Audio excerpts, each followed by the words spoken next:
ముకుంద జ్యువెలరీలో వడ్డానం Mela October 4th నుంచి 12th వరకు ఫ్లాట్ 9.99% VA ఆఫర్ మీకోసం.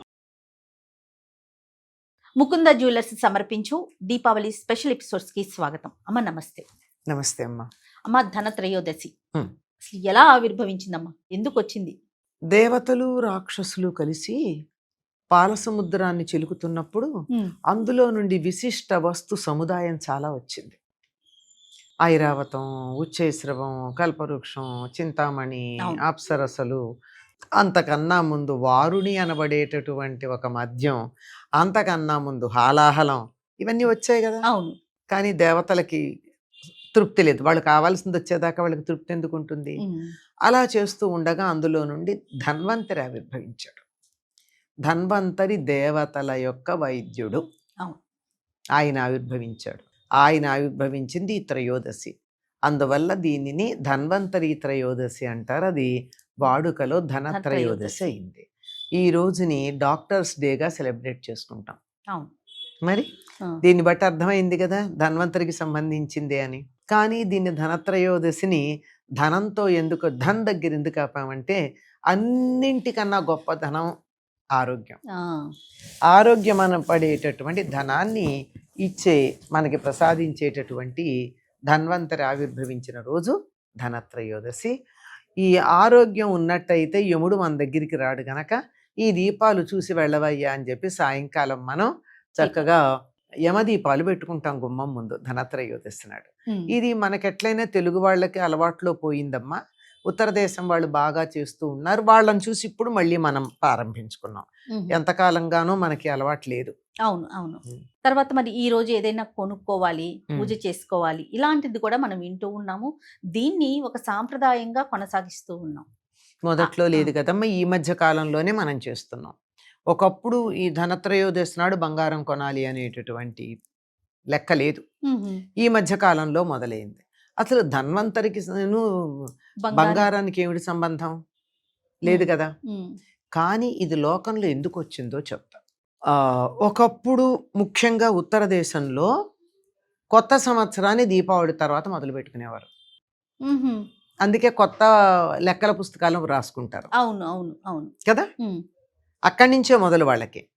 అక్కడి నుంచి కొత్త లెక్కల పుస్తకాలు మొదలు పెట్టుకుని కొత్త సంవత్సరం మామూలు ఈనాటి భాషలో చెప్పుకోవాలంటే ఫైనాన్షియల్ ఇయర్ అనుకుందాం. భారతీయులకి ఫైనాన్షియల్ ఇయర్ ఇది మార్చి కాదు, దీపావళి. అప్పుడు ఏం చేస్తారు, వాళ్ళన్నీ లెక్కల పుస్తకాలన్నీ పాతవన్నీ సెట్ చేసేసుకుంటారు, చూస్తారు. అప్పు ఎవరికన్నా తీర్చాలంటే వెళ్ళి తీర్చేస్తారు. ఎవరి దగ్గర అప్పు వీళ్ళకి ఇవ్వాల్సి ఉంటే వెళ్ళి తెచ్చుకుంటారు. తెచ్చుకోవడమే కాదు, ఒకవేళ వాళ్ళు ఇవ్వలేమంటే తీర్చవయ్యా మళ్ళీ దీపావళి మర్నాడు ఇస్తానంటారు. ఎందుకంటే మొత్తం ఎక్కడికక్కడ లెక్క సరి చేసేసుకోవాలి. అవును. ఈ బ్రాడ్ ఫార్వర్డ్ పెద్దగా ఉండకుండా లాభం మాత్రమే ఉండేటట్టు. ఇలా లెక్క చూసుకున్న తర్వాత ఆ లాభం ఏదైతే ఉంటుందో ఆ లాభాన్ని మళ్ళీ మొత్తం పెట్టుబడి పెట్టకుండా ఎమర్జెన్సీకి ఉపయోగపడాలంటే దాచిపెట్టుకోవడానికి ఏం చేసేవారు, బంగారం కొనేవారు. అలా వచ్చింది. ఇప్పుడు ఏమైంది, 100 రూపాయలు లాభం వచ్చింది అనుకో అమ్మా. ఆ 100 రూపాయలు మళ్ళీ పెట్టుబడి పెట్టేస్తే రేపు పొద్దున మొత్తం మునిగిపోతే వీళ్ళ గతేమిటి? ఏ కారణంగా అన్నా ఇప్పుడు మనకి చూస్తున్నాం, ప్రపంచం ఆర్థిక పరిస్థితులు ఎట్లా ఉన్నాయంటే ఏ రోజు ఏదేమవుతుందో తెలియని పరిస్థితి ఉంది. అవునమ్మా. ఏ రోజు 100 రూపాయలు కూడా పనికొస్తాయో రాదో తెలియని పరిస్థితి అయితే అదే పరిస్థితిలో ఉన్నాం.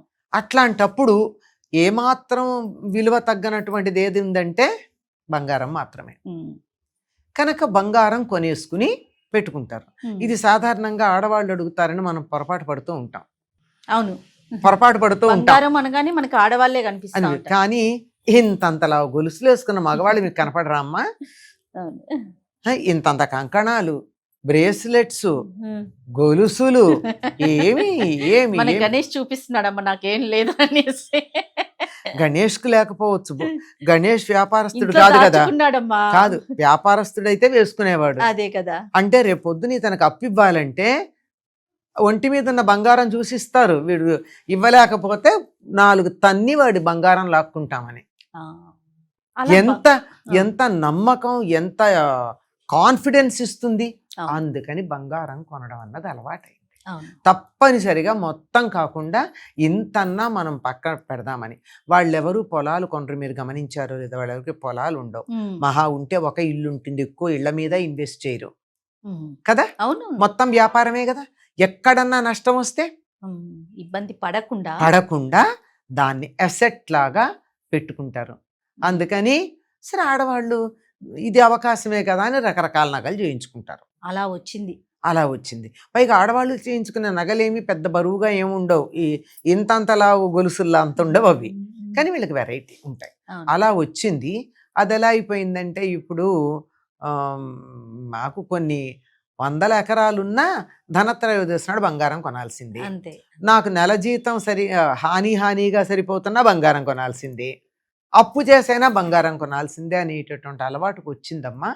మరి కొంచెం అర్థం చేసుకుంటే ఏం చేయాలో అర్థం అవుతుంది, తెలుస్తుంది. తప్పకుండా అమ్మా, తప్పకుండా. తప్పనిసరిగా అసలైన ధనం, ఆరోగ్యం, దానికోసం ప్రయత్నం చెయ్యండి.